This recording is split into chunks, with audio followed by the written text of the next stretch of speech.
En cette veille du premier de l'année, alors que j'avais annoncé que je n'interviendrai plus avant le 1er janvier sonné, eh bien, je suis un type qui a menti. Je n'ai pas tenu ma parole, mais malgré tout, vous ne serez pas perdant.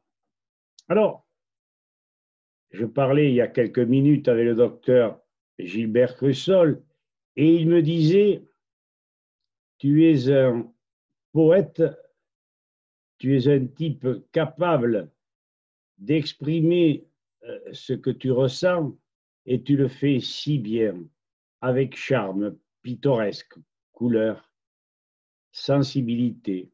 Eh bien, donc je vais vous faire profiter, si vous le voulez bien, d'un extrait de ce livre que j'ai écrit il y a 2 ou 3 ans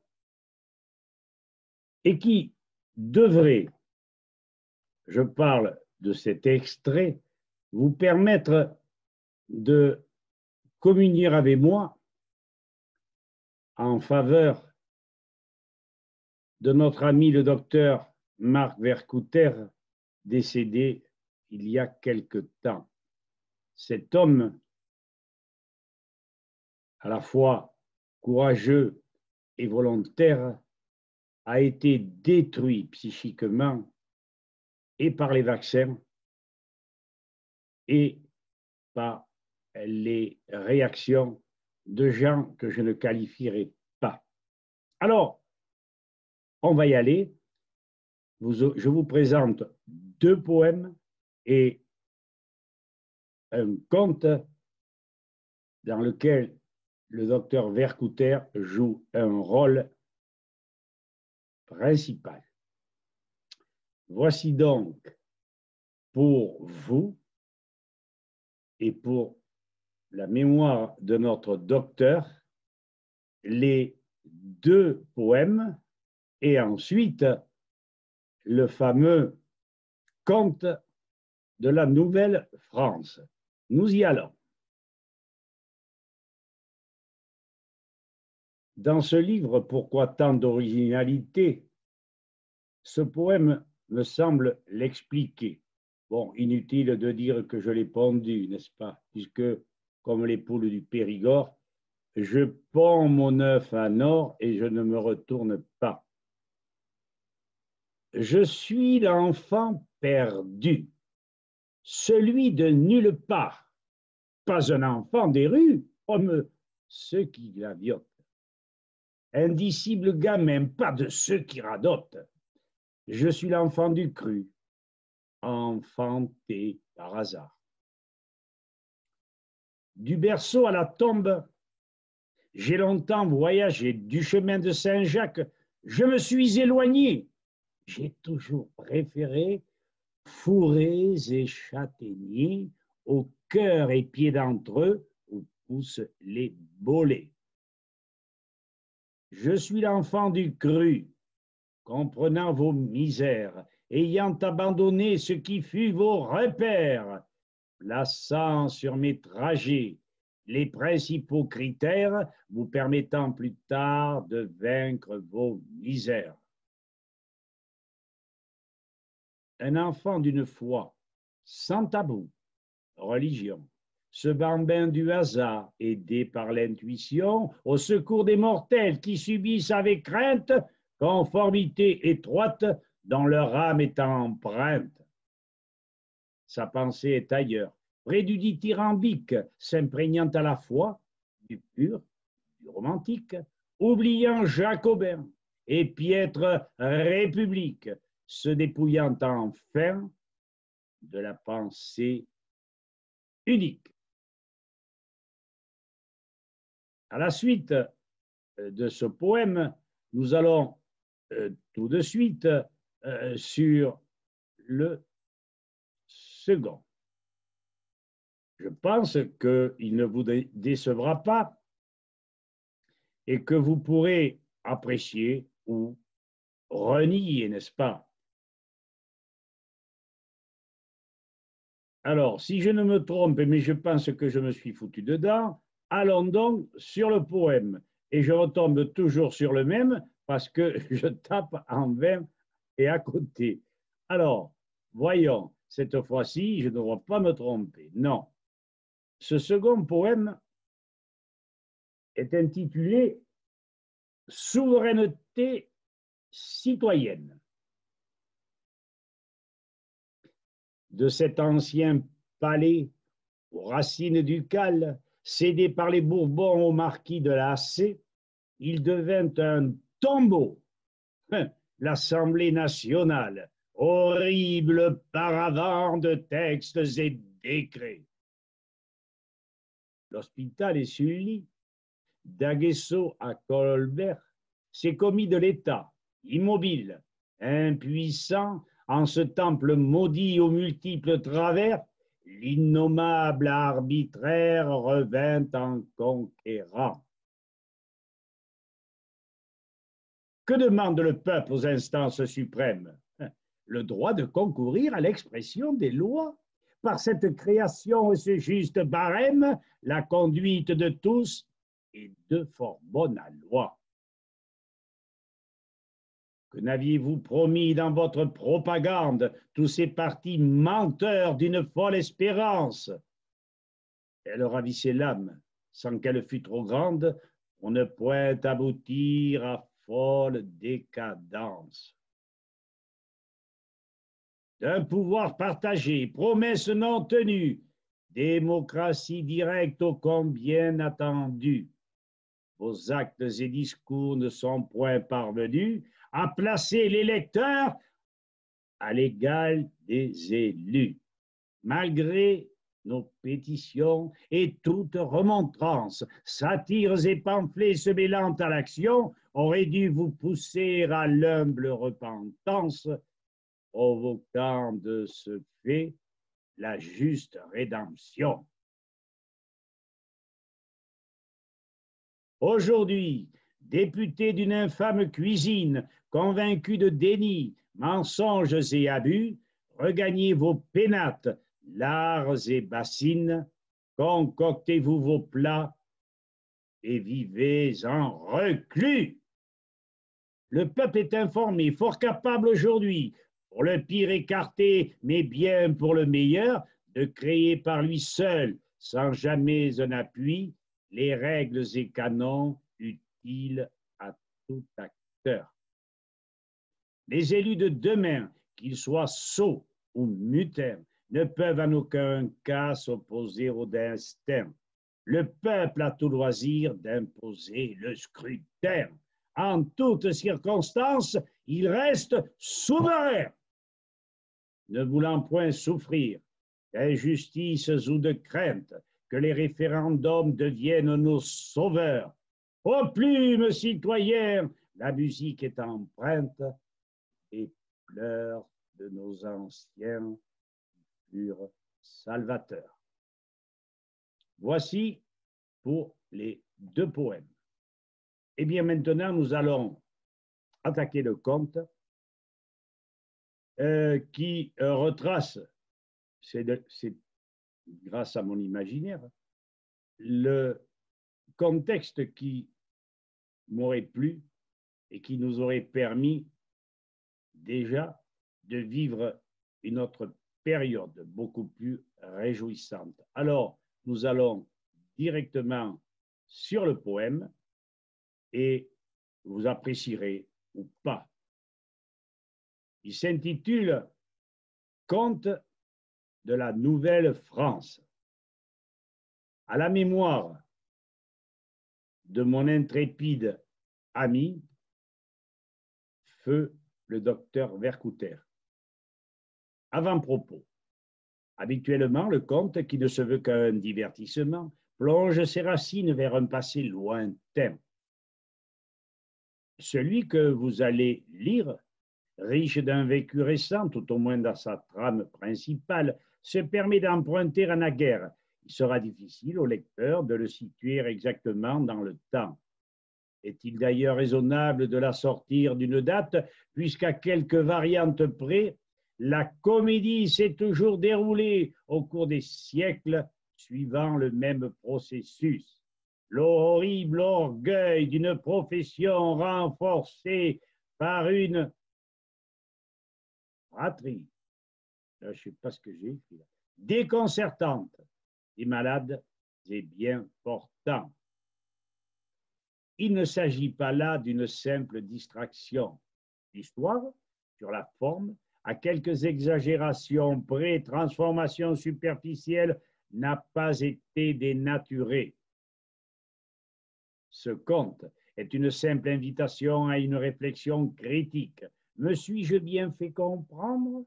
Ne me tenez pas rigueur d'un déséquilibre certain entre la longueur de la mise en scène du procès et le dénouement. Il ne peut y avoir pour moi qu'une priorité, que vous puissiez vous rendre compte du triste état de notre monde médical. Une franche hilarité ou l'esquisse de quelques sourires sur une personnelle interprétation des passions humaines. Ces dernières ne rejoignent-elles pas les racines de nos faiblesses, les péchés capitaux? An de grâce, allez, 2021. Cette année-là, quand bien même aurions-nous été en République, des conseils dits distingués se tenaient tous les mois dans le chef-lieu de chaque département. Des réunions d'un drôle d'ordre, puisqu'y participaient tous les ganarelles, médecins conventionnés de gré ou de force. Tous les membres de l'illustre et intolérante secte revêtaient en cette occasion la grande robe noire. Il n'était pas question ni coutume de glisser un pantalon par-dessous. Quelle en était la raison, ma foi? Je laisse à chacun le soin de la préciser.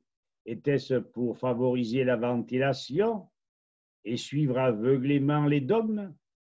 Ils ajoutaient à cette robe prestigieuse que d'incurables malades baisaient avec ferveur au moment du trépas un jabot dont la couleur correspondait à la conduite de l'enrobé. Le gris relevait de l'objecteur du faux frère, ceux qui, par leurs agissements, semblaient contrarier la confrérie. Il n'était d'ailleurs que peu à supporter cette couleur. Le beige parait le cou des jeunes loups ou aspirants. L'or éclaboussait le noir vêtement des purs. Grâce à ces derniers, l'industrie lucrative du médicament de synthèse pouvait en toute confiance se reposer sur ses lauriers. Existait pourtant une nuance sur cette singulière cravate. Un large point coloré sur la pointe gauche de cette parure pouvait adopter la couleur rose, rouge ou violette. Il marquait alors le degré graduel d'instinct psittaciste. De remarquables perroquets qui possédaient un talent fou pour débiter, sans analyse ni réflexion, les recommandations de leurs professeurs de faculté. Ils atteignaient la consécration dès que le violet rond et épais, comme un pion d'un jeu de dames, ornait le jabot. Ah, j'oubliais, le chapeau de feutre noir. Comment pourrais-je le décrire? En quelque sorte, un anneau noir horizontal sur lequel se serait pité un tronc de cône tout aussi noir, avec en proue une boucle pareille à celle des souliers utilisés sous Louis le Magnifique. Ce flot important d'hommes de là envahissait le jour J les salles de tribunaux que la justice prêtait complaisamment. Rond de jambes, geste large, il mettait tout le paquet pour animer les décors. Congratulations, gestes de condescendance, conversation de grand style, certains s'essayant à pontifier tout en regagnant dignement leur place numérotée attribuée depuis longue date. juchés sur la grande estrade, 5 dignitaires à la perruque blanche et bouclée parrainaient cette assemblée protocolaire, voire guindée, mais bruyante. Les bras s'allongés sur les pupitres, les doigts pianotés sur le noyer patiné. On se serait cru dans un concert de langue. Quel brouhaha, messire! Si l'auditoire en était à sa leçon de piano, les 5 hauts juchés semblaient jouer avec plus d'élégance, le coude replié, l'index au nu. Ils se voulaient autoritaires, arrivaient inévitablement la surenchère, avec le coude toujours replié, l'index et le majeur accolés, dirigés vers la voûte céleste. N'était-ce point un geste papal protecteur? Du prosélytisme dans toute sa splendeur insolente, égard aux réticents. Aux 3 coups de marteau frappés par le président, le silence solennel prenait le relais. Chacun alors adoptait une attitude digne, presque imposante, d'une voix forte et plaisante. Le président annonçait l'ouverture de la séance. L'heure semblait propice au jugement. Quelle aubaine! Le tenant du maillet faisait alors signe à 2 personnages placés près de la porte du prétoire. Leurs larges épaules, leur mine patibulaire inspiraient la crainte. On disait en coulisses qu'ils professaient en tant qu'infirmiers dans un hôpital psychiatrique. Ces derniers ouvrirent la porte et disparurent un instant pour revenir solennellement, encadrant un petit bonhomme, l'œil vif, décidé. Je souffle, c'était Marc Vercouter. L'isolement auquel il avait été soumis, ne semblait avoir atteint que sa démarche lente, étudiée, consécutive sans doute à de longues réflexions. Un long murmure emplit la salle. Les hommes de l'art venaient de reconnaître un de leurs ex-collègues. Il avait été radié de l'ordre des médecins pour avoir, entre autres, pratiqué des actes médicaux contre nature. Il poussait le vice jusqu'à forcer ses patients à la réflexion, à la saine estimation de soi de chacun. Du soi de chacun. Cela entraînait le sujet à se prendre en charge et à répudier du coup le docteur synthétique. Mené au box des accusés, il fut installé entre ces 2 gardes du corps. Quelques secondes après, entrèrent les plaignants qui se partagèrent les premiers bancs pupitres de la vaste salle. Le premier qui vint à la barre fut le père de l'une des victimes. Il répondit sans hésiter aux questions des avocats accusateurs. Le lavement infligé à son fils n'avait jamais été à sa convenance. Il y voyait un viol prémédité, un sadisme du praticien et se souciait fort peu du résultat magistral de cette épreuve pourtant douce et décongestionnante. Le témoin suivant, jeune encore mais perclus de rhumatisme, vitupéra longuement contre l'accusé. Il voulait, disait l'ancien patient, contrarier les conseils d'un éminent spécialiste, l'invitant à user de corticoïdes. Sale donc moins ta soupe pendant la cuisson et mange moins de viande. Il y avait prescrit le toubib déchu. La salle partit d'un rire discret, mais désapprobateur. 20 personnes défilèrent devant les juges placés à bonne hauteur. Toutes accablèrent le proscrit, excepté l'une d'entre elles, plus courageuse. Elle déclara tout net que ses remèdes de bon sens l'avaient remis sur pied. L'accusation invoqua la folie passagère de l'homme et les arguments non fondés du seul miraculé d'un docteur peu orthodoxe. Le président se leva à la fin des auditions. La salle en fit autant. Il n'y aurait pas de défense. Le petit homme de l'art lançait à tous des sourires obséquieux derrière ses lunettes à fine monture. il opina du bonnet 2 ou 3 fois, comme pour dire « Bravo, messieurs, quel bel ensemble, moi je reste assis ». Il avait même sorti sa langue à 2 ou 3 brèves reprises, si je ne m'abuse. Une mimique s'apparentant aux réactions du débile, mais fortement entachée d'une profonde jouissance. Était-il devenu masochiste? La situation devenait inquiétante. La voix du doyen, toujours aussi agaçante, retentit. Antibiotiques, médicaments chimiques, transfusions sanguines et vaccination sont les armes radicales contre toutes les maladies. La nature est hostile. On ne peut lutter contre la fatalité que par parades agressives. En conséquence, pour avoir contrevenu à la phrase se brisa net. Un vacarme étourdissant venu de l'extérieur se propagea dans la salle dès que les portes s'ouvrirent, carrément enfoncées par une nuée de manifestants. Toutes les robes noires se figèrent d'un même élan. La surprise et la crainte s'imprimèrent sur les visages. L'Assemblée comprit que l'ère de la délation du règne des trusses s'achevait à cet instant précis. Le blond petit accusé n'en finissait pas de frapper de plaisir sur les fesses de ses gardes. Les gendarmes, qui suivaient fort nombreux la foule, mirent la main sur tous les médecins acolytes, laissant liberté au jabot gris. L'officier s'adressa au nouveau déchu. Le peuple français vient de mettre à bas le scientisme et la politique des profits, ceci dans tous les départements de l'Hexagone. Médecins, vous ne serez pas jugés, mais invités à abjurer le serment qui vous reliait aux hauts dignitaires de ce régime. Que ceux qui refusent ce reniement lèvent la main. Mis à part les jabots gris, tous, après maintes hésitations, refusèrent de renoncer à leurs privilèges.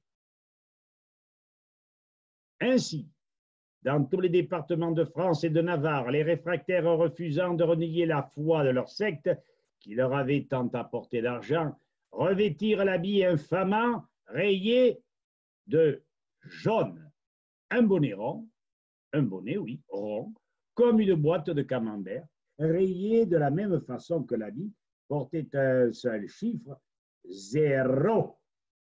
Des sabots de bois chaussaient leurs pieds, portant des chaussettes tout aussi rayées.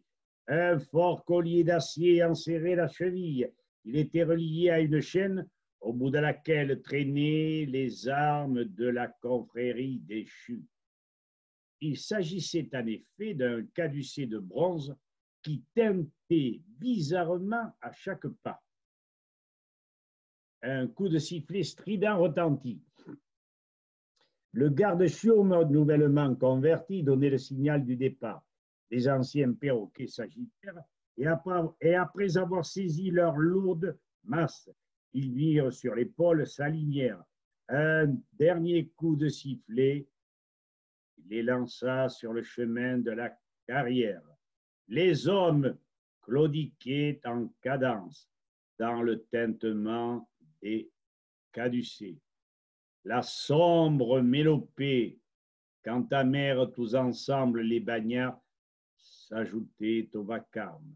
Écoutez, on a beau dire, on a beau faire, contre Hippocrate, il n'y a rien à faire. Leurs arguments sont affûtés au guet, et nous tout bibonnés baisés. On voulait leur briser les genoux.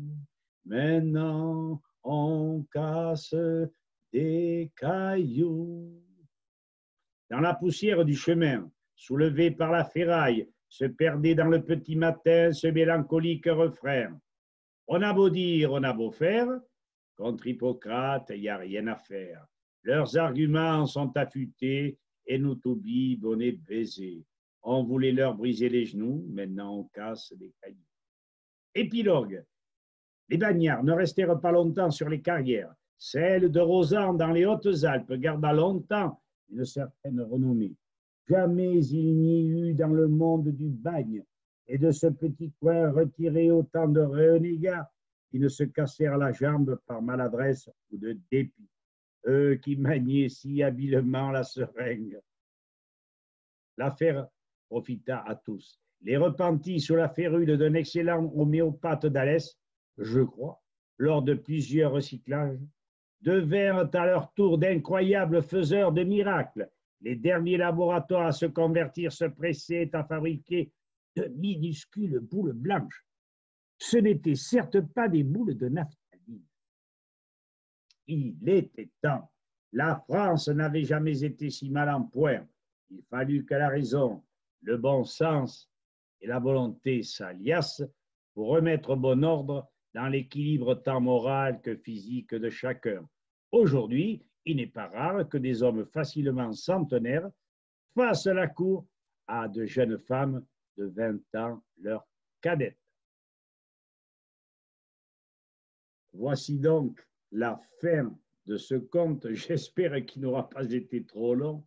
En tout cas, en souvenir de notre ami le docteur Marc Vercouter, je vous dédie ce conte et j'espère que vous aurez passé un bon petit moment, à moins que vous ne soyez devant un repas pantagruélique.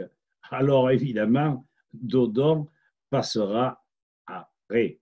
Merci pour ceux qui m'ont écouté et merci aussi à ceux qui ont apprécié. Au revoir et à bientôt.